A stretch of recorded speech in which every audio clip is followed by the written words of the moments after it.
Boxing Bros UK, larger than life, massive. Hello everybody, this is Boxing Bros UK here. I am a Hiss the Boss Chris. This is my co-host Andrew, the Boxing Brain. Topic of the day is, what the fuck is happening with Boxer and Ben Shalom? And why is it happening? It's just like the whole whirlwind of shit that's gone on in the past 6 months. And it's all come to head probably in this last couple of weeks. So he signed with the BBC.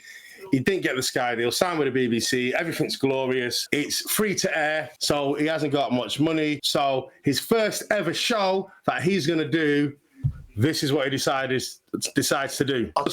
Frank Warren. You might think it's a good business plan. I think it's bad, and I'll say why afterwards. Should we get into it? Yeah. Right, I think we should finish in what perceivably could be described as a battle of the promoters. October 25, you get Wardley Parker, and Ben Shalom has Clark up against Jamie TKV on free-to-air. To be honest, I'm a bit disappointed that, I think they've done a 4-fight deal with BBC, and the first show that the BBC date give them is to clash with another show. It's madness. I don't understand it. But look, it is what it is. It's up against our show. I mean, the two guys are fighting on our main event. Fabio Wardley is in a real tough fight against Joe Parker. I mean, these are different levels, by the way. And, Fabio's beaten obviously, Frazier in big style, certainly in the last fight. And I really do like Frazier, but he absolutely poleaxed him in his last fight, or the fight he had with him. And then you look at Joe Parker, who's on a roll and is an interim champion. So it's a big fight. It's a great fight card, and it is what it is. We'll get on with it and do what we got to do. But levels, these are different levels we're talking about. Seriously different levels.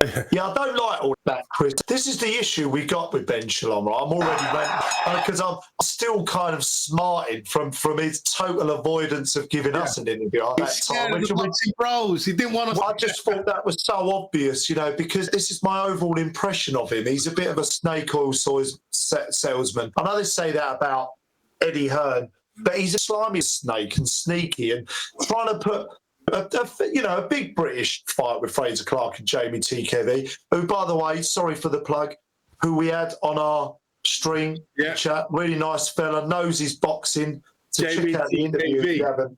And we're really sorry, Fraser, but we're rooting for TKV.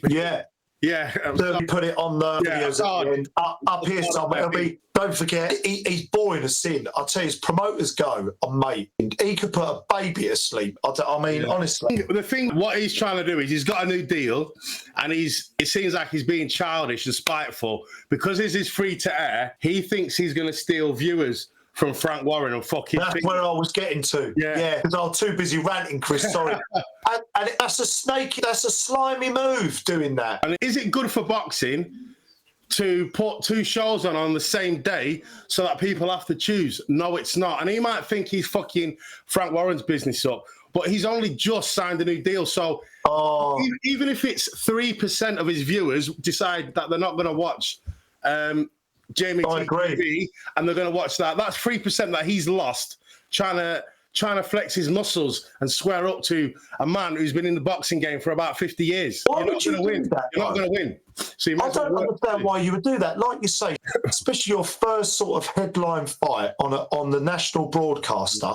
The whole point of doing that deal, because like we said, the reason why it's a difficult business deal is because, one, you've got the whole watershed issue, so they're going to have to kind of, whatever's going on there.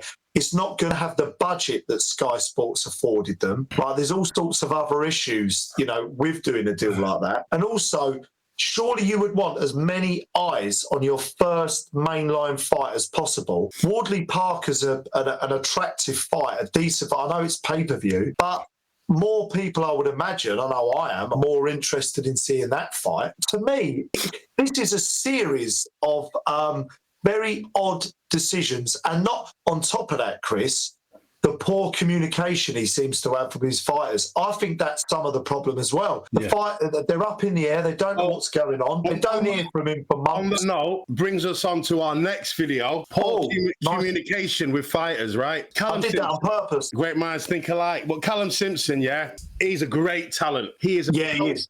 He's a precocious talent. Just sold out Barnsley Stadium or wherever he's from, Just filled out. It's only a small stadium, but he still filled it out, and he's the European champion. Purse bids come up, yeah. So you've just signed with BBC, yeah. You've just put on a British title thingy. Callum Simpson is the European champion. I'm pretty sure that's better than the British. Let's have it right. Let's level up, mate. Yeah. So there was a purse bid that came for Callum's title. Ben Shalom didn't bid on it, and this is what happened. It's quite sad, really. This was interesting. Did you see this? Kevin Sajo, Callum Simpson bid. There was only one bidder. The bid was 15,000. Is Callum Simpson not working with boxers? Did they not want to put this fight on? 15,000. Like, we're gonna pay these fighters. What? We're gonna pay them 10 and 5? Horrendous. Boxing at the top level, fighters are eating. Boxing at the middle level, you'll be surprised if some of these fighters don't get jobs again. I'm telling you, that's horrendous. Obviously, Callum Simpson isn't going to take that fight. We'll see what happens to Callum Simpson. Wouldn't mind Hamza Shiraz. So, like, that's disgusting. Yeah. You've just signed a new deal. And we haven't heard anything from Callum Simpson. I think he might jump ship next, because when everyone was leaving, he just signed a new deal with Ben Shalom. No, I'm loyal. I'm staying with you. And then you shaft him in the arse and you don't bid on, and now he's got to vacate his European title or take 10 grand for a payment when he's just fucking probably earned about $500,000. At the end of the day, thousands of pounds worth, that's still, in any other walk of life, that's a decent amount of money. But in boxing, we're seeing now, like, with grotesque sums of money. In Moses Atoma, our Chatham boy, earned 2 million in 1 minute and 59 seconds against Dillian White. Right, with the Turkey money, I know, it's a different level to at the moment. Well, they're both prospects. Callum Simpson's a prospect, obviously not on the Atoma level, I don't think, but 15,000. I mean, you broke this news to me. I thought you'd missed a couple of O's out of that. 15,000? Can you imagine? What? Can you? And Callum Simpson, he gets himself out there. He sells fights. He was someone that you bid for. No, he's got the potential. Callum Simpson's potentially got a super fight with someone like a Hamza Shiraz, maybe up at. I think they're both really eventually going to be 175 fighters, but that could be made at 168. They're both campaigning at 168 at the moment. I mean, that's a potential big money fight for Callum Simpson. Why the hell is he going to take a fight? People putting their lives on the ring, lives on the line in the ring with 10-ounce gloves. With small purses, it's just that's ludicrous. Who won the bid? I know who won the bid. I can't remember the guy's name. But my only issue with this is it goes back to your point before about communication. If you wasn't going to bid, you've got the European champion. If you're not going to bid, why don't you pull him out the purse bid and vacate the title? Yeah. Why have you delivered he did with Azim like a dickhead? He did with Adam Azim. When he was European champion. Why? I guarantee he's not told Callum that he's not bidding, and so maybe he didn't even tell him he's a purse bid, because surely Callum would have been for, well, I'll try my luck, but I don't believe that he told him that he's not bidding. I've got a quick question on this. Is Ben Shalom cut out for this business? Because to be a promoter, right, it's a 2-horse race, and it has been for a long while, hasn't it? Frank Maloney back in the day, and there were some other movers and shakers. But generally, you've got others going on, haven't you? Of course. But generally, it's been Matchroom and Queensberry. And if you're going to get in there, and try and create, and for a while with the Sky Sports stuff, he was putting on decent shows, some good fight, getting Chris Eubank Jr. in, signing some good fighters.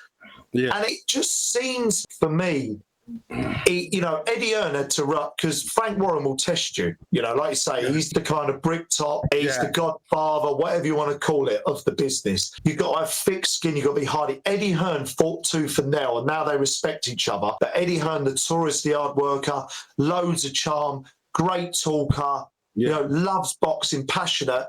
Ben Shalom, I don't get any of that impression from him whatsoever. That's my problem. And the other thing, you got with these purse bids, where's the communication? And how can you re-sign Callum Simpson on a new deal, say, I want you?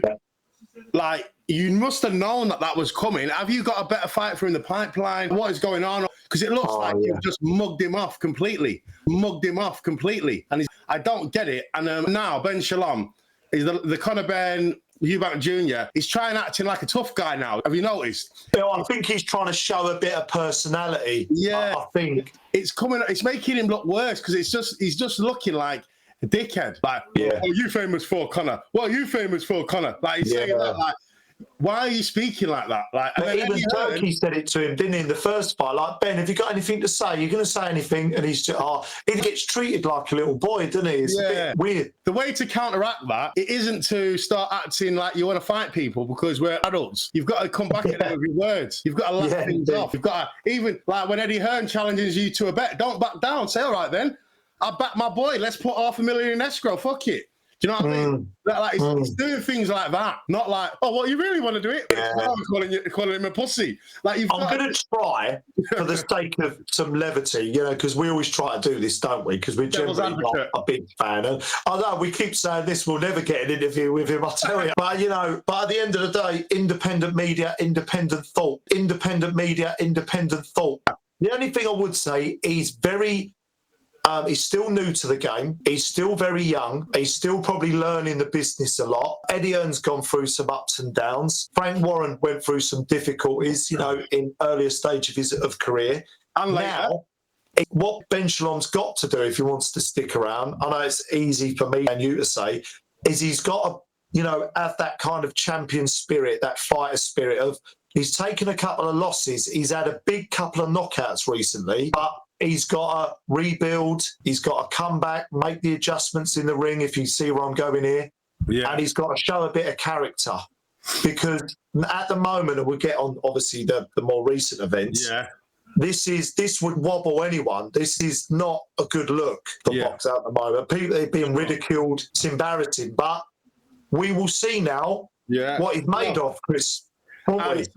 And basically now he had brilliant news the other day. We've all seen it. Turki alalshik, he's signed boxer. Yeah. Big sponsorship deal. Yeah. After all that shit, the bad mistakes that he's gone through, he has a little bit of ray of sunshine. Turki basically, he's come in and he's bought a boxer or he's sponsoring boxer or whatever. Right, Ryder Season has agreed to a game-changing sponsorship with promotional outfit Boxer. The deal promises to support the new era of the UK fight night and deliver big events to millions of British fight fans. News of the deal was shared on the Ring Magazine's social accounts alongside a photo of promoter Ben Shalom, Turki alalshik, chairman of Saudi Arabia General Entertainment Authority. Shalom heads up Boxer and recently secured a broadcast deal with the BBC months after his company partnership with Sky Sports came to an end. The Boxer BBC venture will kick off on October the 25th with Fraser Clark versus Jamie TKV. TKV! For the British heavyweight title. The event will be shown live on the BBC, on BBC Two, on a primetime slot of 8 p.m. to 10 p.m. Undercard action will stream on the BBC iPlayer. Not even on BBC One, Chris. No. And Shalom was noticeably absent from the kickoff press conference for the fight in London on Wednesday, and it has now become clear that the 30-year-old, who's been on the ground in Ryder for days, has hashed out a groundbreaking deal for boxing in the UK. And Clark TKV marks the first time professional boxing will be shown on traditional BBC programming since 2005. The fight will take place in Derby, Valiant Live Arena. So that was good news for Ben Shalom. He's got Turki on side. That's something. He needs all the positivity he can get at the moment. So that's a real good positive, but I don't think it was positive enough because this happened. Combined, they made their move. Ben Whittaker, the fairly spectacular boxer in the ring, has left Boxer, the company Boxer, with Ben Shalom, and has signed a new long-term promotional deal with Eddie Hearn's Matchroom Boxing. He'll fight in DAZN moving forward. This is how it was announced by Messrs Hearn and Whittaker. Eddie, the thing is, I don't think no one's looking out for Ben. Ben, just tell me, what can I do for you? Let me tell you, this is what you're going to do for me. It's very personal, and it's a very important thing. What? Show me the money. Hey, you hear that, Eddie? Yeah, I'll show you the money. Not show you, show me. Show me the money. Show me the money. money! Show me the money. Say it with me, Eddie. Show me the money. Come on, Eddie. You can do better than that. Show me the money. Yo, I got Frank Warren on the other phone. Let me hear you say it. Show me the money. Yeah, louder. Show me the money. You gotta yell that, Eddie. Show me the money. I need to feel you, Eddie. Show me the money. You better yell. Show me the money. I love Ben Whittaker. I love Ben Whittaker. Do you love this black man? I love Ben Whittaker. I love black people. I love black people. Who's your mother, Eddie? You're my mother. What are you gonna do, Eddie? Show me the money. Congratulations, you're now my promoter. Cracked me up when I saw that. Oh God. That was hilarious. I thought that was good. I like that. I thought that was hilarious. Bit of show business. Bit of it was what is that? Jerry Maguire. Jerry Maguire. And do you know what? I like Ben Whittaker. What he's doing, he's getting himself out there. He's getting his name known, and that was funny. I thought that was hilarious. That was hilarious. It was inevitable, right? And just for one pure, simple reason, Ben Whittaker's got the ego the size of bloody the moon. Right, and he's definitely about the money. Well, I don't know. I'm still a bit on the fence about him. Yeah. You know, what's he going to do? He's going to be on a British broadcaster, all right, with a massive platform that will still give him exposure, or is he going to go over, sign with Matchroom, you know, with the zone on massive cards, still getting massive exposure, but getting massive money? That's why we called it so long ago, because it was just that is Ben Whittaker. Exactly. It's about the bunts. That's it. And I think Eddie Hearn, where Eddie Hearn's got a massive ego and he can fucking sell ice to Eskimos. They just suit each other. Arabs, yeah. They're the same. Do you know what I mean? They're both big mouth, fucking brash, arrogant twats, and they suit each other and they will really complement each other. The press I think this is a great signing. This is his biggest, best signing since AJ. I'd probably say that. I know he's got Boots Dennis, Shakur Stevenson had for a little while, quality, but I mean, in terms of a commodity for sure and a scalable asset, if you see where I'm going, as a business, as someone, you know, because this guy, he's already big, Ben Whittaker, but he could be stratospheric. I mean, and Bivol is in the same stable, just putting that out there. Yeah. Right? So Ben Whittaker could be absolutely massive for Matchroom. Yeah.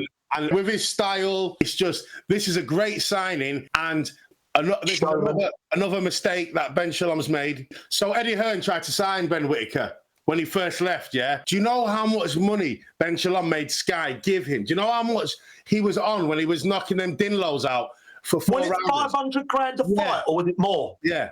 No, something ridiculous, like half a million a fight. So half of Sky's budget on Ben Whittaker. Yeah. So all that investment, down the toilet because he's signed with Matchroom. As soon as you had that start, you did great point, with Chris. him, and so all that money that Sky's invested, and maybe this is another reason why Sky didn't renew the contract, because Ben Whittaker said, yeah, thanks for the 5 million that you give me for knocking out nobodies, but I'm going to Matchroom. Cheers. That's a great point, you know, because I forget that. Because, you know, obviously Josh, I'm very close to. Yeah. He knows Ben Whittaker a little bit. I think they were on the Olympic cycle together, but Josh missed out.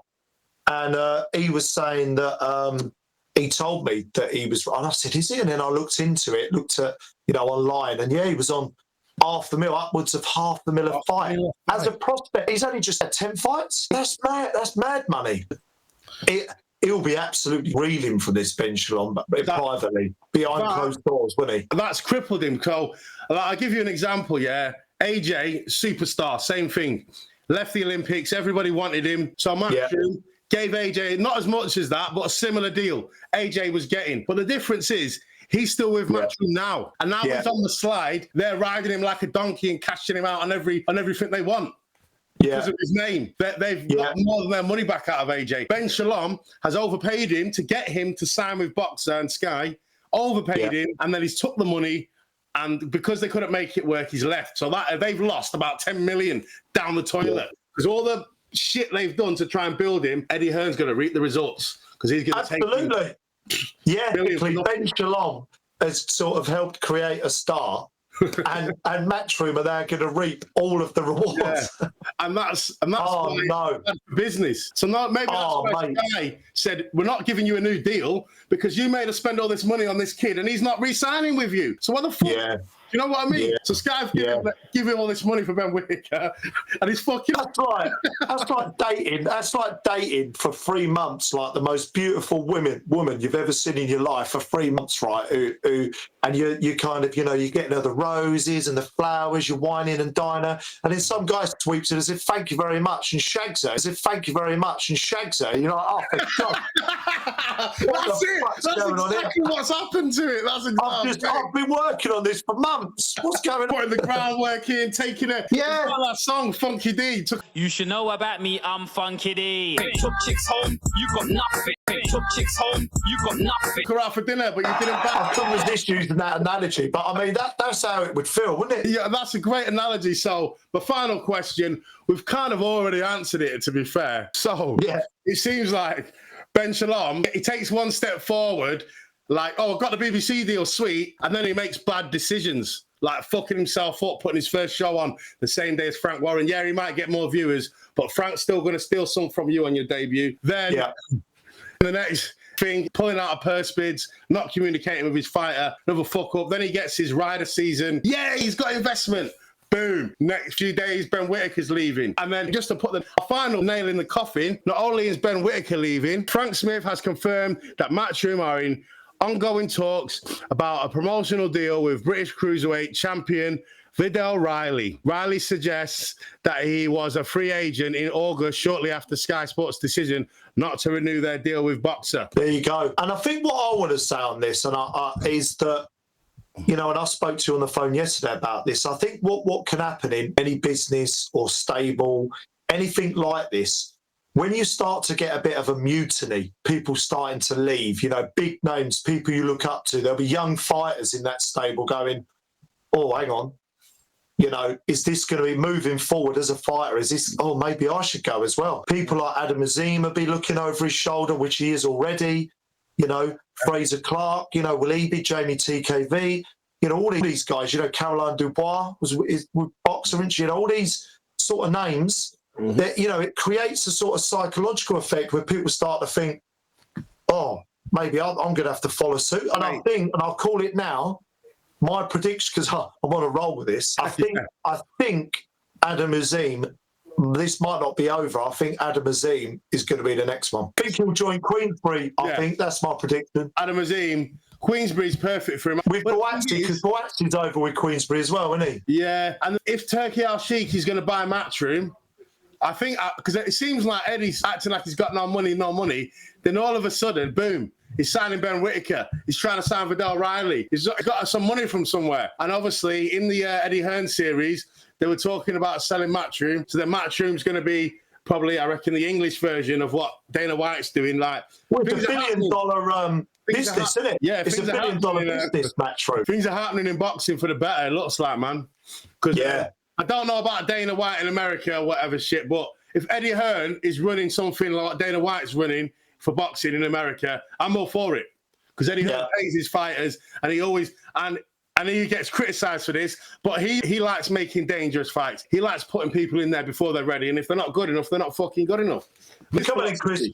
As we round up, as we in conclusion, right? What's your prediction about Boxer over the next few years? Do you think they're eventually going to fold and be out of commission? Do you think they're going to just sort of limp along and just try and stay relevant, or will they turn it around? Boxer, they need a different team because, like we said about Ben Shalom, we're available. Yeah, I think Boxer, if they're going to survive, Turki alalshik's made an investment in it. If they don't get another partner, someone like a Sam Jones, make him like what you've got with Eddie Hearn and Frank Smith. Hire Sam Jones as part of Boxer. Let him be the mouthpiece. Let him be the front man, because Ben Shalom is fucking useless. Even if you just hire him as a Boxer guy to be your mouthpiece and give him fucking media, whatever. If they don't get someone like that in to do the talking, communicate with the fighters about what's going on and with the boards, and to stop Ben Shalom's thing with purse bids, he's allergic to them. They also are going to need to sign a couple of big name fighters or hope that they've got some up and comers that are going to get the world alight. The problem with signing some big name fighters that are maybe free agents, self-promoted, is that how are they going to convince them to come over with, you know, the money situation, you know, the lack of the funding that they're getting, you know, how would you sell it to them? How would you sell it to them? You know, like they've got this investment with Turki alalshik. There's so much they could do. He could put another boxer tournament on, like our old mate Grant Dennis was in,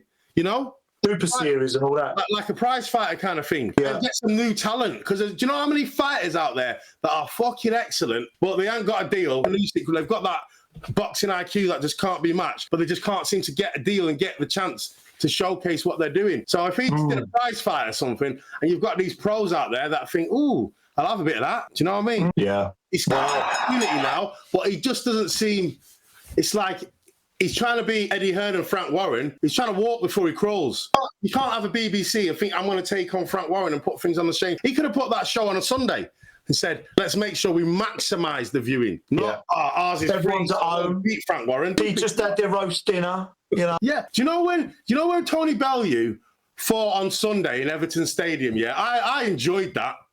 Boxing on a Sunday. I really enjoyed that. We had some nice fights on the Saturday, and then we had another show on the Sunday. I'm a Tony Bellew fan. I like him. We like TKV. If that was on a Sunday, that'd be great.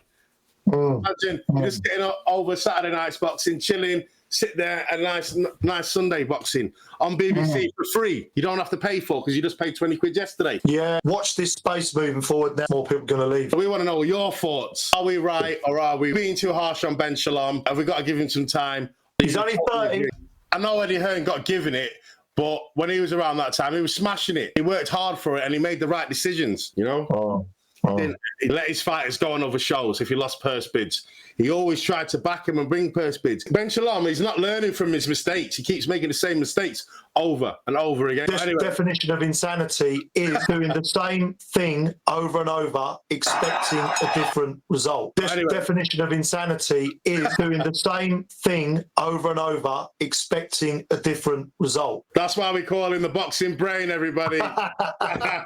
Like and subscribe. Like and subscribe. Love it. Nice.